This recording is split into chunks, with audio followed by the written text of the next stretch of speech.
Welcome back, everybody. Welcome to episode number 2 of the Stu Show. Thanks for all the support on the first episode, and please like and subscribe to my channel, the Stu Show, and it's at Stu Bob Show on YouTube. Either one of them, if you just type in the Stu Show or Stu Bob Show, it should populate and go from there. But yeah, so I got a whole new laptop here, and I've got other equipment. My buddy helped me out, brother Joe. Again, shout out, brother. Kicks ass. And literally, I wouldn't be here right now doing this if it wasn't for him. And he's he's been instrumental in just getting everything done for me. Being a kid from the '80s and not knowing anything about computers, and when I worked in all my jobs, they had those computer guys, so it just made everything easier. But anyway, so um, so this is episode 2, and you know, I'm going to talk about parts of my career and some other things tonight. Um, and again, like I don't work in law enforcement anymore. I'm retired. I retired from the United States Marshal Service as a deputy U.S. Marshal. Um, and we're going to talk about my personal stuff that I've done. Nothing's nothing involved with anything with the job, like tactics, anything, anything within investigations or names or anything. Everything's, including photos I've posted. They've all been taken by media outlets, so it's nothing secret. Media takes a photo of me standing out somewhere with a rifle and post it on CNN. You know, that's not. There's no privacy on that. That's up to them. Um, but so I So I started in law enforcement in 1992. I graduated high school. All my friends were saying, "Okay, we're gonna go in the military. We'll get top jobs." And I took all the tests, and I scored really high on a lot of them. But the corrections exam, I scored the highest, and they hired me at like 20 years old. I wasn't even old enough to drink, which was kind of funny. Is a kind of a quick story. Uh, we okay, back in the prison academy, the state prison academy, there was a day where we had training at a certain location, like chemical training, like pepper spray and pepper bombs and all that happy shit that sucks. And they told us you can leave early. It was on a Friday. I think it was a holiday weekend.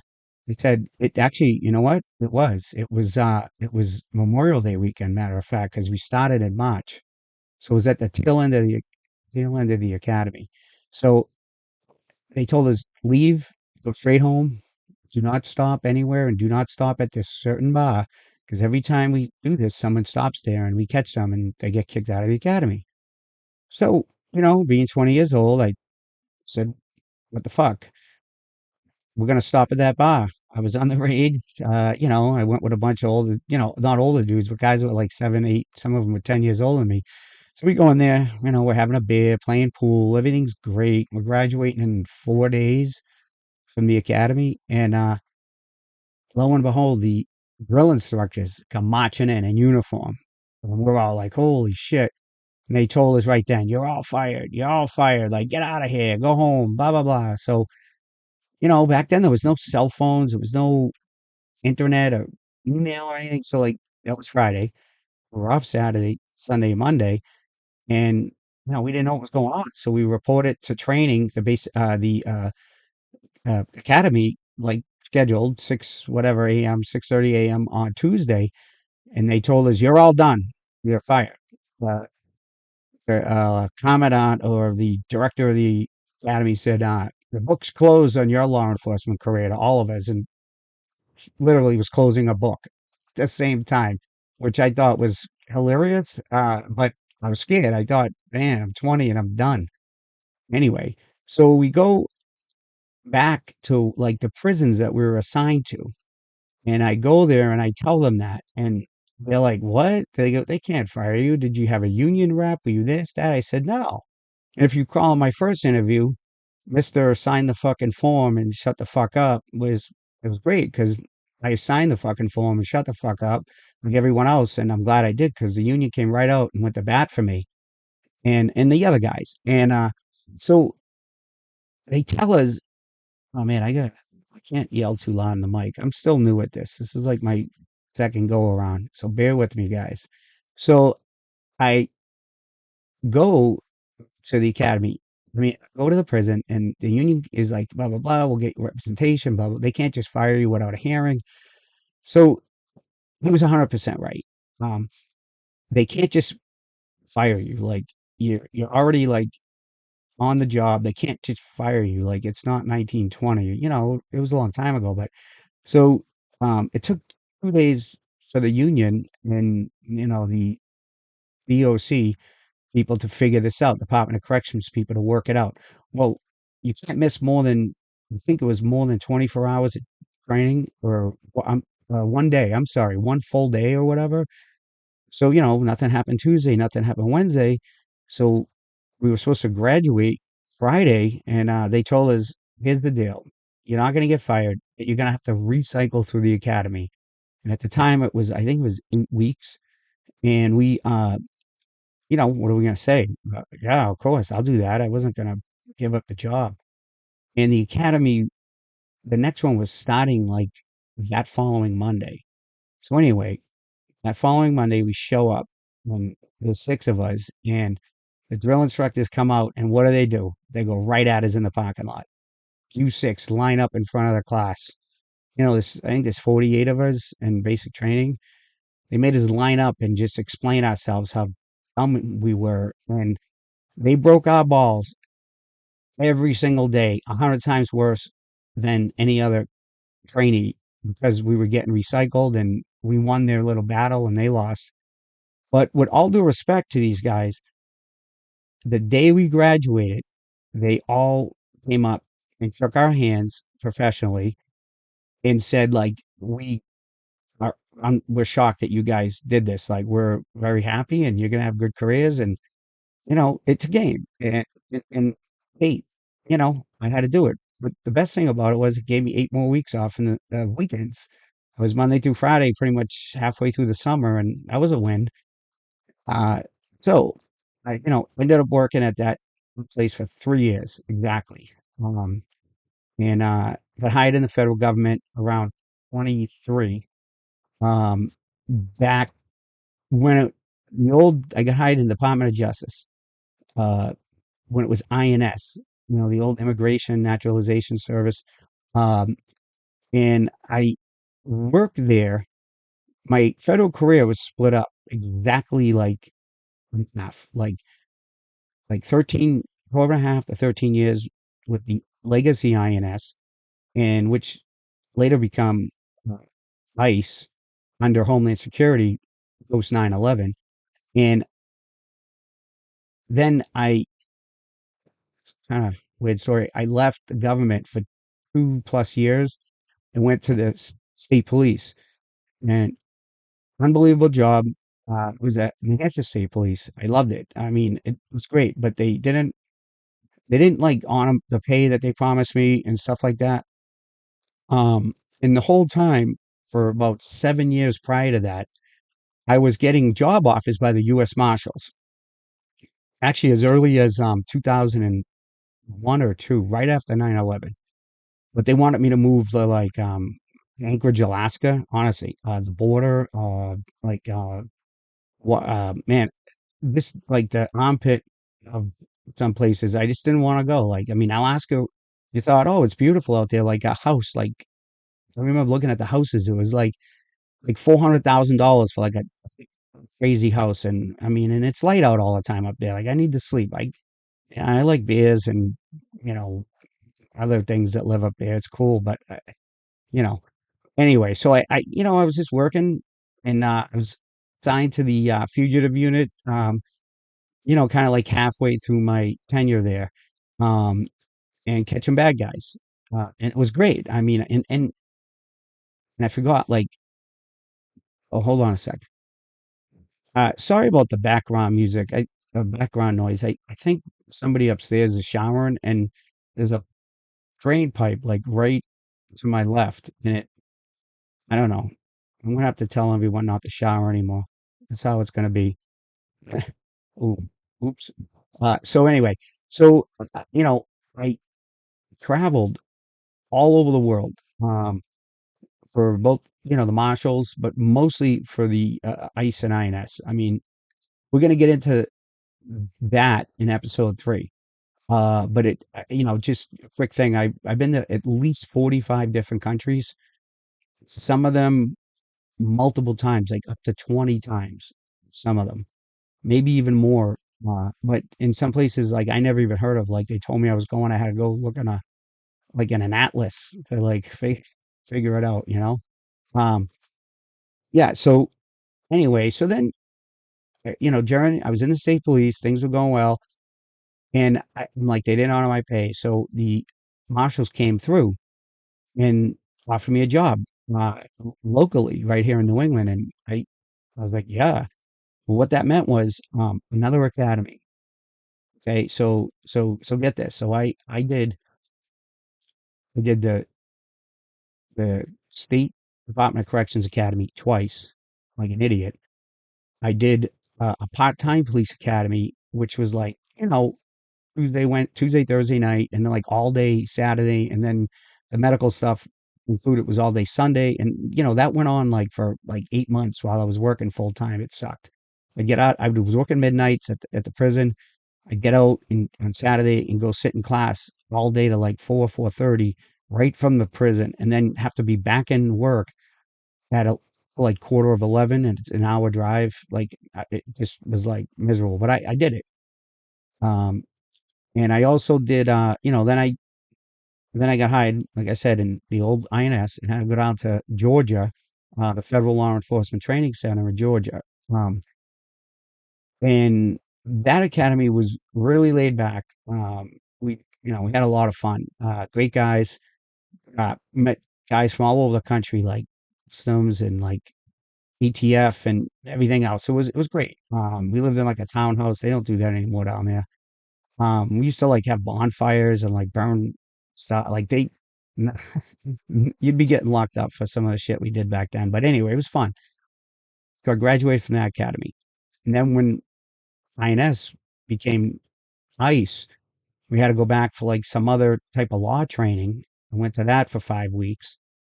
And I went to the fugitive task force training for like another 3 weeks down in Georgia. This is all down in Georgia. And then when I left the government and went to state police, I was like 30 something years old. And I went to the state police academy. And, I was an Ironman triathlete. I raced every endurance event, Ironmans, ultra marathons, Western States front. I'm sorry, Western States 100, Wasatch 100 or Wasatch front. That's another endurance race. I didn't do that one, but I did one of the hardest ones in the world. Now, I will say they only qualify 379 people a year. I qualified. I ran 58 of the 100 miles, and I was injured and I missed a cutoff. That's a whole other story. But I was in incredible shape at 35. I mean, the guys in the academy were like 10 years younger than me, and I was just blowing them all away. You got like the fitness oop, is another glitch. I gotta shut that off. Sorry, guys. And I again, this is all new to me, and I'm just trying to like just talk nice and like freely and not have to edit stuff because I'm still not good at that yet. Um, so I was in that academy, got out, and then when the U.S. Marshals hired me, I had to go back again to the U.S. Marshals Academy, and that was the most physically demanding academy I've ever went to out of what 4 or 5 of them. Um, and I went at like late 30s, and I was by far like the most young. The next guy was probably 30. I was like 37 or something. Uh, but that training is so that's where I'm going to go with this. What's it take to be a deputy United States Marshal? So unlike most of the other three-letter agencies, FBI, DEA, ATF, they all require a bachelor's degree. As far as I know, when I retired, you still didn't need a bachelor's degree. You could use like X amount of years in military coupled up with years in law enforcement, or maybe a bachelor's degree, yada yada yada. If it was up to me and I was hiring, the college stuff, it's great, but like I'd rather have a guy that had 3 years in the military or 3 years in a police department than a degree. But that's an argument for another day. Um, yeah, there's still noise, background noise down here. Now I think the freaking water softener is running, right? I don't know why it doesn't run when I'm not recording. I have to fix that. So yeah, I'm in the academy, U.S. Marshals, and let me tell you, like, it was different than the state police because when you're done with training with the U.S. Marshals, like, at 5 o'clock, you're off the clock. Like, no one's, you're living in a dorm on the base, but they don't come into your room. They don't bust your balls. Like, if they see you out messing around, they're going to say something, the drill instructors or the trainers. Um, and it was, you know, the training was super hard. I mean, you got to be super fit. Like, if your requirement is to run the mile and a half, say, in like 16 minutes, I don't know, whatever the thing is, like you better be running it in like 12, because when you go down there, you're fatigued, you're stressed, and they have no, we lost 8 people in the first week. No, was it 8? I think it might have been 8 overall, but well, we lost a girl the first day. Um, and then we lost a couple other dudes, like not like they couldn't pass the physical stuff. You're getting the job. They, you have like so much notice, right? And they don't like that. So when I went down there, I was 170 pounds. I was fit. I was like racing. I was just in unbelievable shape. And they actually had me stand up in front of the classroom after the first PT test and tell everybody what I did, like what I do, get in shape and how to. And I'm kind of embarrassed, and I didn't want the guys in the class and the girls in the class to think I was like a hero. So, but they told me no, like we're ordering you to tell them what's going on, like how you're not a fat ass like everyone else. So, and a lot of the guys were in good shape, but a lot of them, weren't. And if guys hear me about this, like I'm not shitting on you, but like guys had notice, like you were told like months ago, years ago, like, and it could have they if you applied a year and a half before that, this would be in shape the day they call you. You should never risk not getting a job because of the physical stuff. But guys got weeded out for that. Guys got weeded out for shooting. You know, um, and I tell you what, the marshals, they're big on fitness, huge fitness. Okay, I mean, and the interview process is, it's not crazy. They interview you, like, it's pretty chill, but like, they're big on like safety and fitness and shooting too. Like, you got to, we're going after the worst people in the world. I mean, every day, the U.S. Marshals arrest more bad guys in a year than every other federal law enforcement agency combined. So like, and I think there's over 100, like what they call 1811 criminal investigator positions, everything from like ATF, DEA, FBI, Secret Service to like ones you never heard of, like, like HUD, Housing and Urban Development. They have cops, federal agents that are arresting people. We arrest more, like every day we're out there. And that's why the U.S. Marshals is the absolute best job in law enforcement. Absolutely. You have the most fun. I mean, yeah, there's some shitty parts, this court duty and other stuff, but you know what? Like, I didn't mind, like, the court stuff was, you're sitting in court listening to cases, and you actually kind of learn a lot. And a lot of the cases are very interesting. Some of them are boring. You literally biting your tongue to stay awake. Not that I ever slept in court. I'm sure no other deputy ever did either. I mean, definitely not.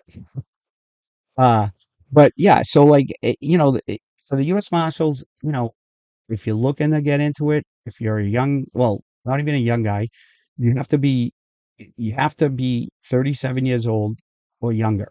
At least that's how it was, because you retirement age is 57 mandatory. Some guys get extensions, but it's very rare. Like you got to be really important and stuff like that. So, if you start at 37, you do your 20 and you're done.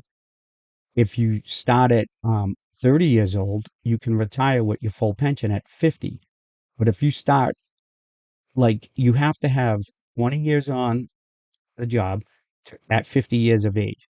But for me, I started at 23 in the government, and then I had left for a couple of years. So, like, I ended up doing 25 years because that's how it worked out. You can retire at any age as long as you have 25 years of covered law enforcement. So, for instance, you could be in the Bureau of Prisons for 10 years. Say you get hired in the Bureau of Prisons at 30 and you did 10 years in the BOP. You can go to the marshals the next day and do another 10 and retire. You don't have to like do all your time in the US Marshals. Although some guys on the academy, even the instructors were like, no way, you have to do. And I was in the government way before these guys, so I knew the drill. It's it's what they call a covered law 6C, 6C, 6 Charlie, I think it is, covered law enforcement position. Um it's all it is. And so you know anyway, so with the marshals, you get out, you graduate, you go back to your district, and at first you're probably doing shitty stuff, you probably hate it, you want to quit. It gets better. I mean, the job is like you just kind of do everything. Like, um, you're arresting fugitives, you're doing high risk transports. Um, One time there was a concert in town. I think it was I forget who it was. It was at Fenway Park. It was a big concert, and there's a huge, like, I didn't know anything about this. There's a huge racket for illegal T-shirts. Like, so you go on a concert, right? And you pay like $60 for some shitty T-shirt.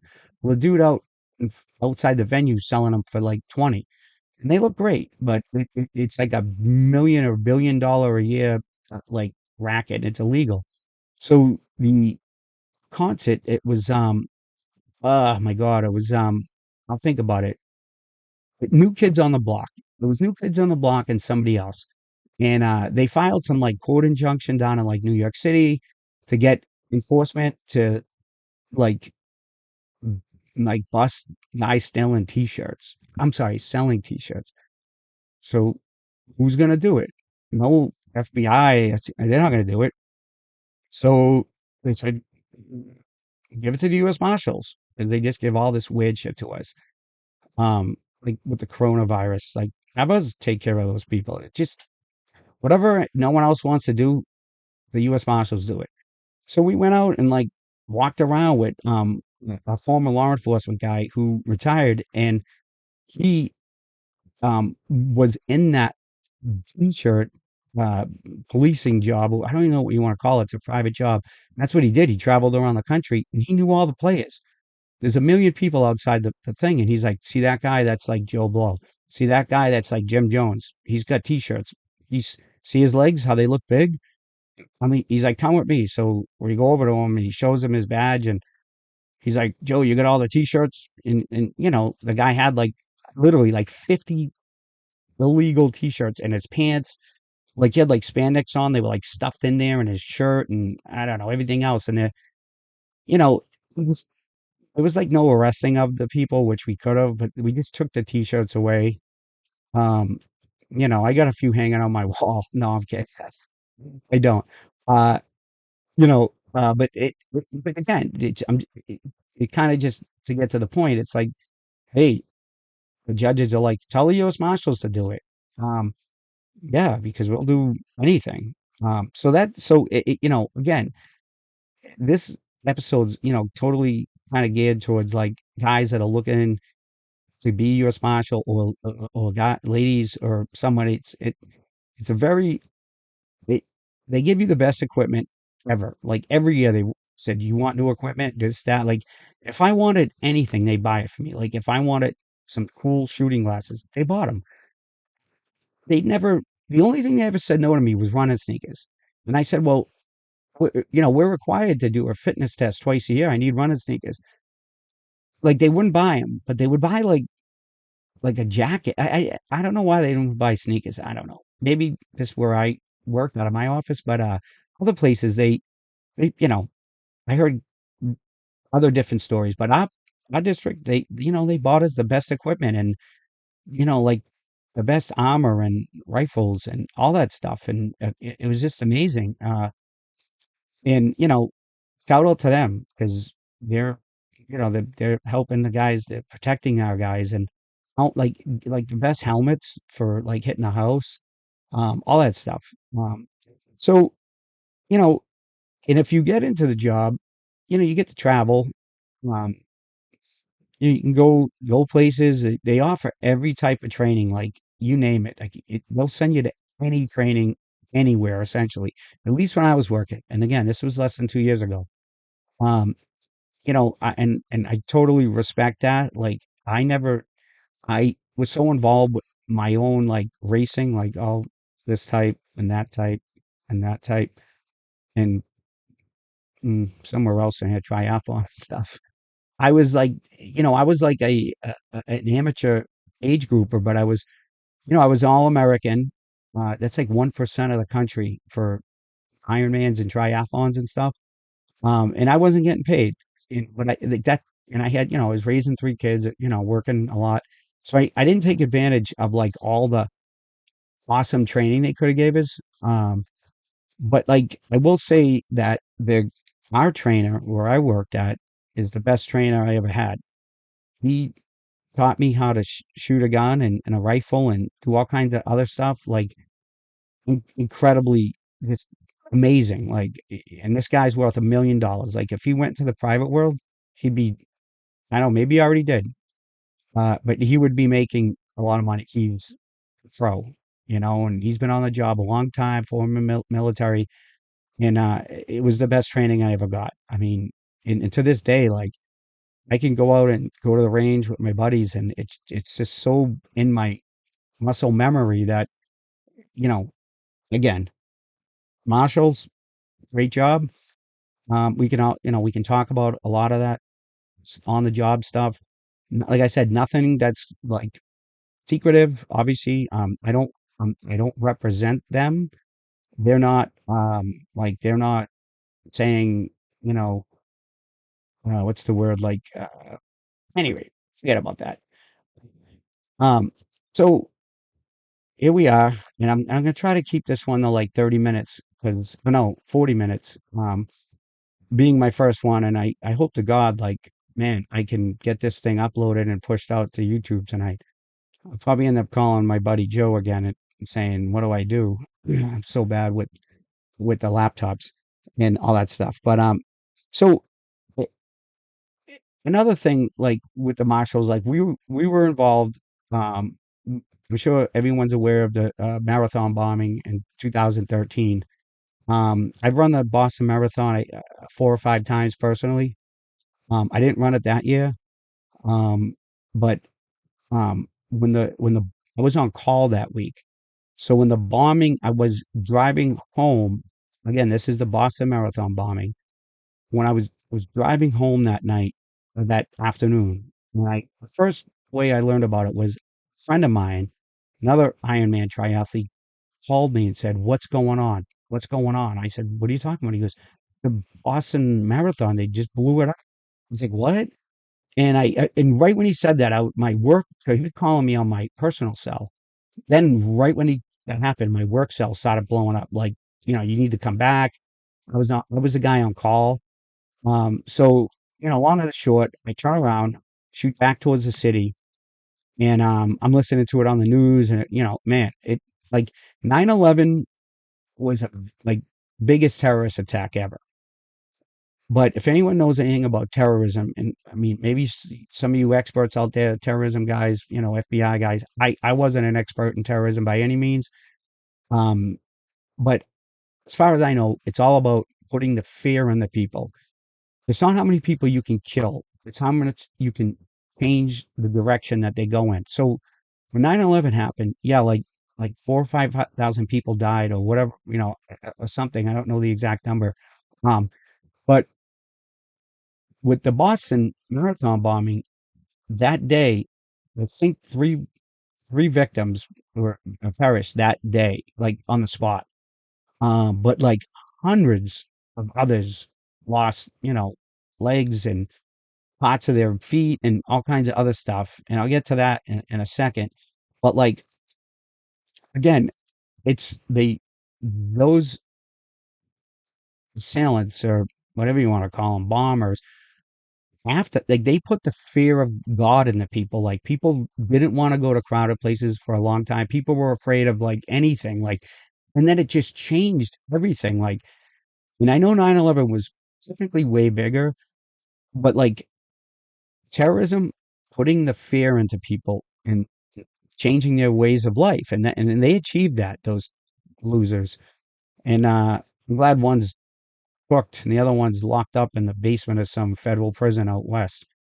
Um, but anyway, so I get the call. I'm driving back to Boston, and my first thing is to pick up members of the U.S. Attorney's office because that was my job, and because I'm on call, and bring them down there to look at the crime scene and stuff. And you know, I was never in combat. I was never in the military because I got hired at 20 years old.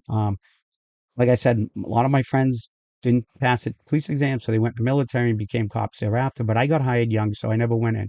So I never saw like combat stuff. And one of the cops that was there, like doing the, like protection detail on the crime scene, he was in the military, and I was talking to him, and he said this is like combat. And I don't want to like get into what I saw, or but I will say this: it was very eye opening and very disturbing. I've never seen anything like that. I mean, I've been around some other stuff, but like highway crashes and stuff on the other job, but like nothing like that. Like this was like it was almost like a movie. It was very very disturbing. I mean, I couldn't believe it. So so that that was the marathon was Monday. That was Monday night, and then essentially that week Tuesday, Wednesday, and Thursday, everything's quiet. They don't know who did this. I mean, maybe the FBI knew, like, but it wasn't like public yet. Um, you know, we didn't know. The marshals, they didn't tell us anything. They're some of these other agencies are very tight knit, and I get that because that's what they do, and it should be. Um, so anyway, so they, I go, I'm on call that week, and I Thursday night, 3 days after the marathon. I remember this like it was yesterday. I was in bed. It was midnight exactly, like 1:12 a.m. on the dot. My phone rings. It's my work cell, and it has a certain ring when I'm on call, so you can change, the settings or whatever.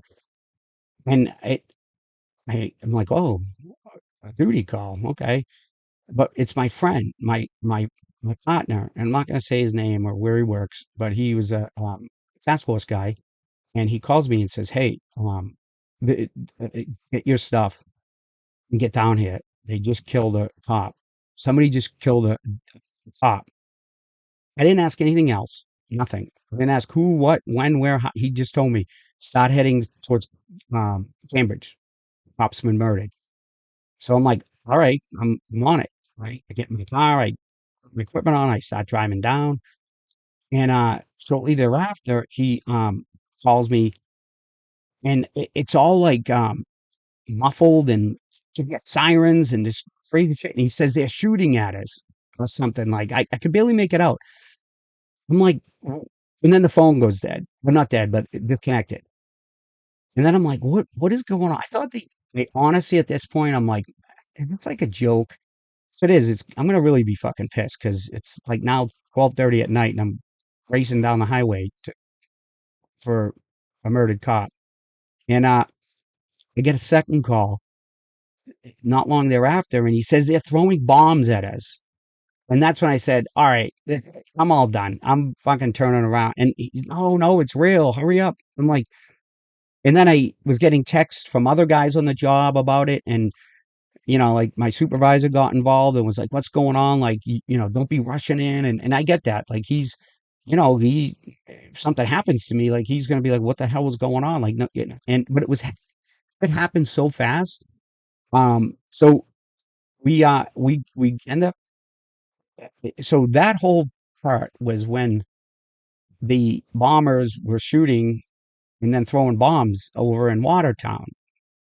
It's all over the news. Like, it's been documented. It's all over. They've made all kinds of shows about it and movies and stuff on Netflix, what have you. But anyway, so long and the short, we're involved in the manhunt that day, that Friday.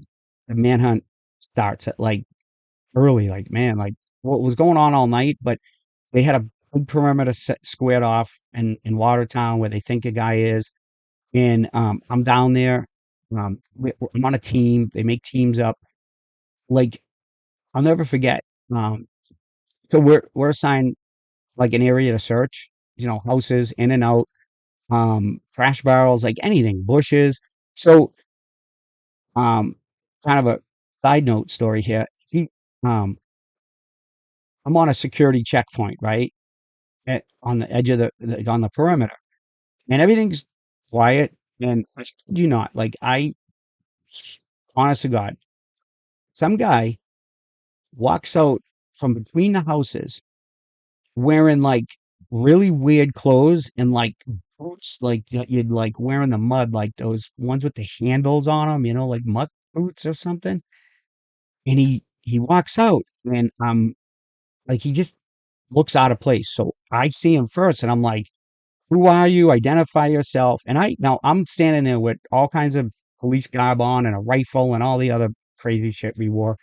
And he's looking at me, not responding. Oh, he had a puffer coat on too. And this was in the marathon. It was in like April, whatever.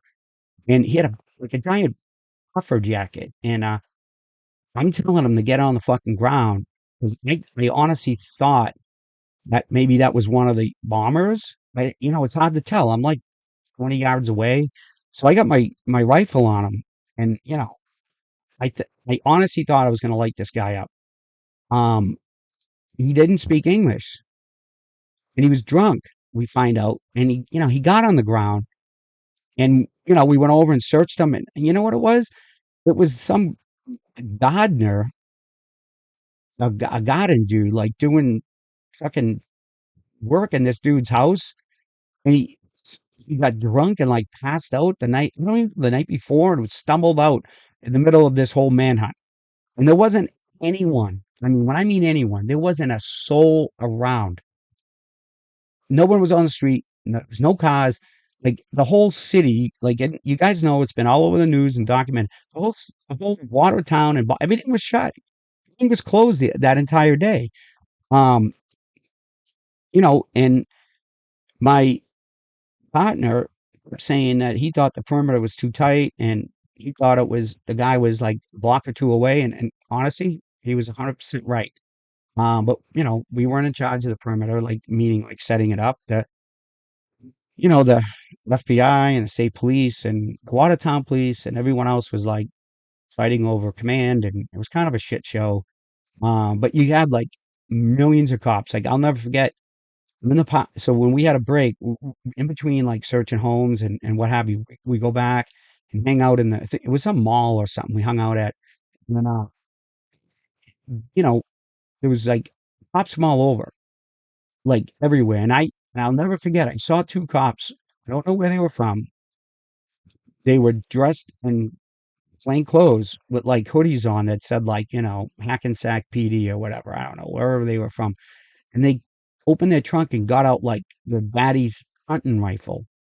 And I kid you not, this wasn't like a police issued rifle, because I know what they look like. This was a fucking like hunting rifle, like they're going to hunt a deer, okay, or a turkey. It was crazy, like, because people like were pissed, and I don't blame them. Like, people wanted to get this dude, or and find him. And in the parking lot too, NYPD came up. They had like a trailer, like they open up and it sells like food, like fried dough and burgers and all that shit, like you're at a carnival. But they were hooking everybody up. They weren't charging. They came up, NYPD, to ride up all the way to from New York City to Watertown to, you know, help out, which was amazing. So long and the short, that whole day I'm out. Oh, and here's another thing too. Like uh, so you guys know with police, nobody likes cops in their house. Whenever we went to someone's house for a bad guy, like, it's like, who are you? You can't come in. You don't have a warrant. I want to see the warrant. I'm calling this. I'm calling my lawyer, the whole fucking nine yards, right? Uh, that day, every house we walked by, we had a search. The people were literally waving us in, saying, "Come on in. I think I heard a noise in my basement or in the trash barrel or fucking upstairs in my jewelry box." And, you know, they weren't like, they was like, it was just like a whole different world. And again, I'm in the house with, guys I work with, and, you get all that equipment on and shit. And I knocked over, like, I think it was like a wedding picture or a vase or something. And I think it broke when it landed. It was on a stairway and it was tight and like in a hallway, I mean, going down. And they were like, "Oh, no, no, like, no worries. It's fine. It's fine." I'm like, if that was any other time, they'd be suing me. And then, they'd be wanting me to like write them a check and all that happy horse shit.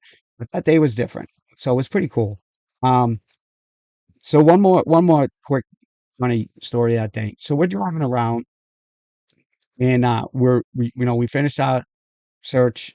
We had a break because they were rotating guys in and out. And we're driving around in whatever truck we were in, and there's like five or six of us, and probably two cars, and maybe eight of us. And there's no one out. There's nobody anywhere. No one. Not even the postman was out. Right? Fucking. I didn't even see like anything. And we're going to like sub shops, mom and pop, they're all locked. Everything's locked up. No one's answering the door. So we pull up to another one, and I go up and I pull on the handle, and I'm like, yeah, this one's locked. And some dude like comes up from behind the counter, and he's like, "Oh no, come on in." He, we're like, "All right," and he's like, "Anything, it's all in the house today. You guys are like," and he was like all like thanking us, and we downloaded all our equipment. And I mean, it was eye opening because like it was super.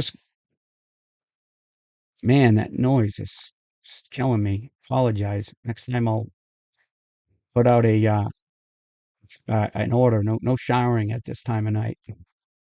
Uh, so the guy hooked us up with food. Of course, we gave him a huge tip. We're not going to eat for free. But he was just happy that we're in there, and it was nice that people cared about law enforcement. And and I know like down years later, like it kind of went to shit. With law enforcement or what have you. But anyway, um, so a couple hours later, I was on the clock for, to fast forward the day. I was on the clock now from like midnight till whatever time. And it was like, you can only work X amount of hours. And it's a good thing because like, if, you can't be too fatigued. You can't be, overtime. Like you got to step up your game. So guys relieved us. Another crew came in and relieved us. Um, So that time I had like three different police radios I was monitoring. Um, Primarily there was one, I had a Boston radio, Boston police radio, and was using that and listening. And I left Watertown, and man, I was no traffic, literally no one on the road. I get over to Zakin Bridge. I think I had to go back to my office first to do something. And I had to, jump on the Zakin Bridge, and usually it would take me like 30 minutes from my office garage to the bridge, and it's about a quarter of a mile because of traffic. That day it was like 10 seconds. I'm going up the Zakin Bridge, and here it is. Boom, they found him, and there's a massive shooting. Like you guys all know, like the boat, they shot into the boat like 473 million times and hit the fucker like I don't know, two or three times, and he fucking survives. They hit him in the face and the neck, and they did what they were supposed to do when they got him out. They went from a shooting to preservation of life. They fixed him, and that's what you do. No one's gonna sit there and let the guy die. They did what they were trained to do, and they did it awesome. And but like do I feel like, oh, I missed the good part? Well, yeah and no, but the moral of the story is like I was there and the whole thing, and I experienced it. There's a lot of other stuff that I could talk about with it, maybe I'll down the road, but um, it it was it was very eye opening, very like crazy experience. In learning experience too, and it just like I said, it changed the world. I think it well it changed our nation. Um, yeah, so I don't want to be like I'm rambling on here and boring people to death. If I'm boring everyone, just please tell me in the comments because I'm like new 100% to this, and I want it to get better, and I just if I'm boring, let me know. If I don't speak right, let me know. I'm still working on the audio stuff and the showering thing and the water softener shit.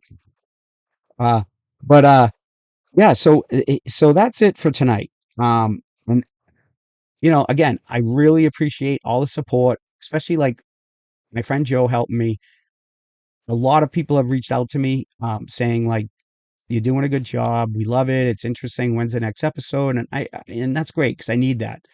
Um, and I did like a short reel, they call it. I'm starting to know the lingo. A reel on like a rail, not like rail, like rail, REEL. A reel on Facebook. Short one, like maybe like a minute.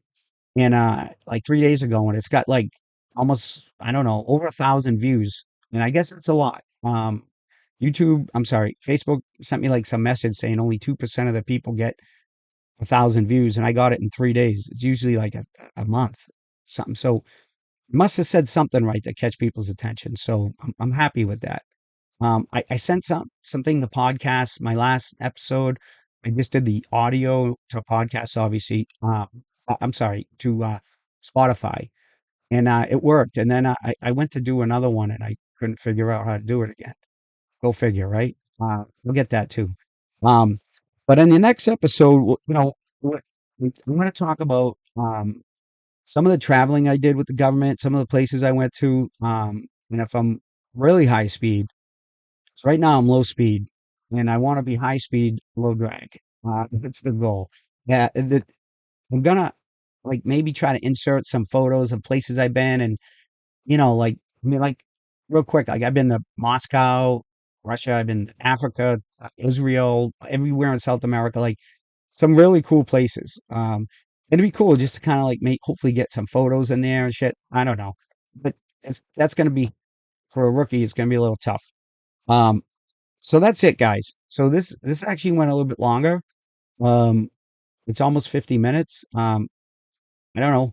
Let me know what you think. Like I said, on YouTube, it's the Stu Show, STU Show, and like the actual like thing is like the at symbol, and it's Stu Bob Show, STUBOB Show, at Stu Bob Show.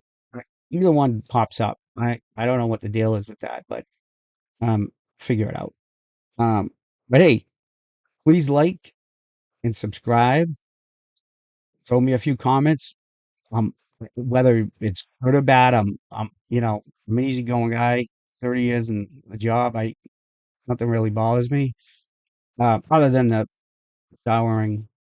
But uh, so yeah, hit me up, and you know, again, thanks for listening, and I am signing off. See you later. Bye bye. Have a good night.